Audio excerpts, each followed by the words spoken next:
Bonjour et bienvenue. Ici Martin Noël, président de la Corporation financière Monetis.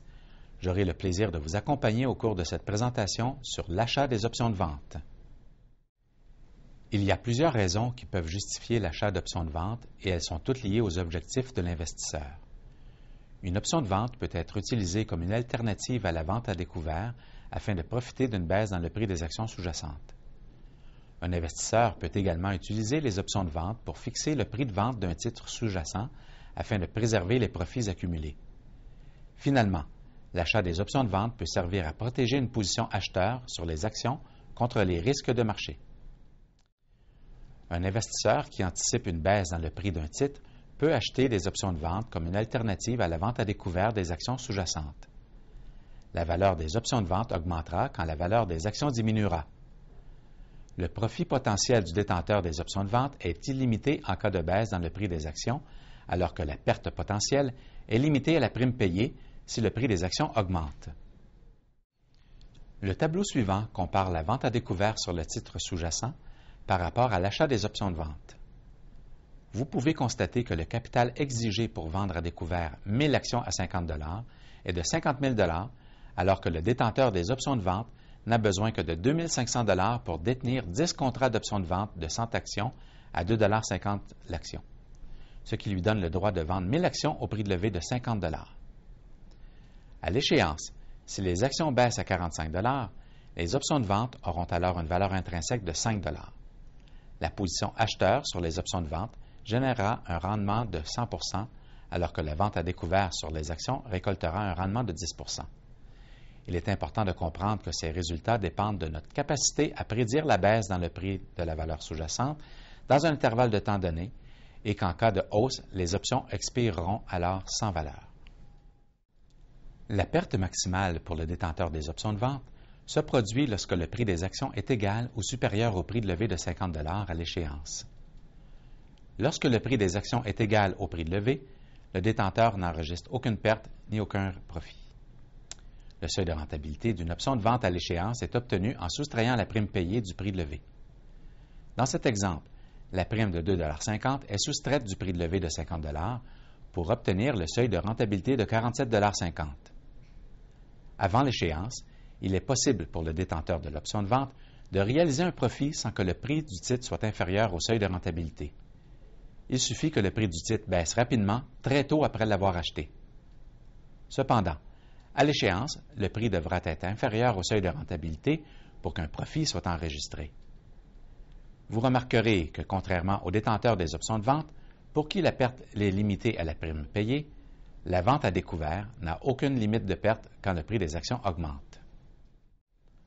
Un point important à considérer lorsqu'on achète des options de vente est l'effet de levier qu'elles procurent, car la prime ne représente qu'une fraction du coût requis pour vendre les actions à découvert.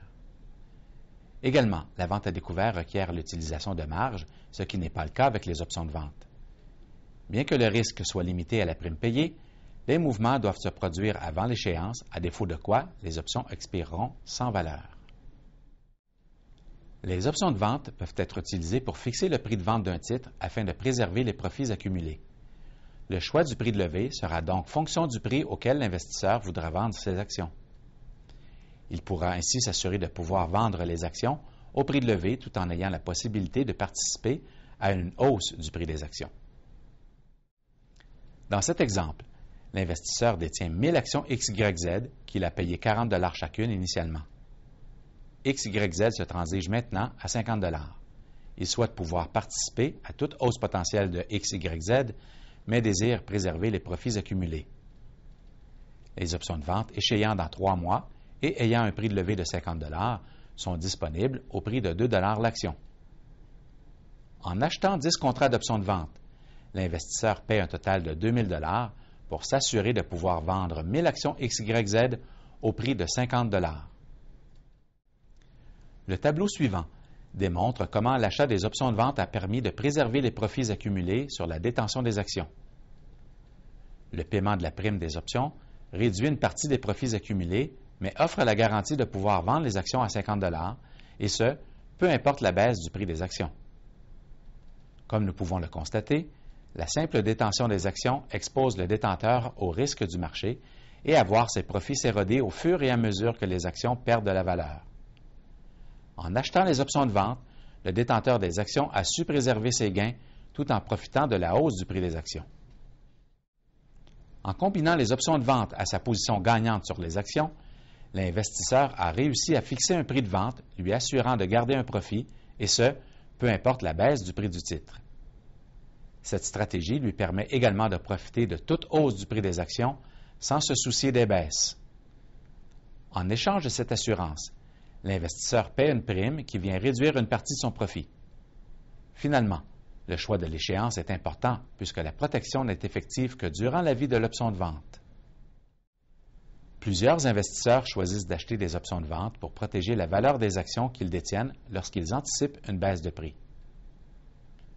Un spéculateur pourrait avoir un prix cible à la hausse à très court terme sur un titre en particulier et en même temps acheter des options de vente afin de bien définir son risque. Dans les deux cas, on profite de la hausse des prix et les profits cumulés sur les options de vente viennent compenser les pertes subies suite à la baisse des actions. Les actions XYZ se négocient à 50 $ l'action et les options de vente échéant dans un mois et ayant un prix de levée de 50 $ sont disponibles au prix de 1 $ l'action. Un investisseur qui anticipe une hausse du titre XYZ achète 100 actions à 50 $ l'action et pour protéger sa position, achète également un contrat d'option de vente à 1 $ l'action pour un total de 100 $. L'investisseur est ainsi assuré de pouvoir vendre ses actions à 50 $ jusqu'à l'échéance en cas de baisse dans le prix du titre, tout en ayant la possibilité de participer à toute hausse potentielle. Le tableau suivant illustre les résultats nets suite à l'achat des actions combinées à l'achat des options de vente en fonction des fluctuations dans le prix des actions. On peut observer que le risque pour la position combinée est limité à la prime payée pour acheter les options de vente. Même en cas de baisse, l'option de vente réussit à protéger la valeur des actions en limitant la perte à 100 $, alors que sans celle-ci, la simple détention des actions encourt un risque de perte élevé. L'achat des options de vente comme assurance permet de limiter la perte potentielle à la prime payée tout en permettant de profiter de la hausse dans le prix du titre. Si à l'échéance, l'option expire sans valeur, alors le titre devient à risque. C'est la raison pour laquelle le choix de l'échéance devient important à considérer en plus du prix cible. Les options peuvent être combinées entre elles ou avec les actions sous-jacentes pour créer des positions synthétiques. Par exemple, la stratégie d'achat d'options de vente comme assurance, composée de la détention de 100 actions combinées à la détention d'un contrat d'option de vente, génère un profil de profits et pertes identique à la détention simple d'une option d'achat. La stratégie d'achat d'options de vente comme assurance profite de la hausse des actions tout en ayant une perte limitée en cas de baisse grâce à l'achat des options de vente. Le risque est limité à la prime payée pour les options de vente. Les options d'achat profitent également de la hausse des actions tout en ayant une perte limitée à la prime payée en cas de baisse, ce qui rend leur profil de profits et pertes tout à fait identique. Merci de vous être joints à nous et à la prochaine.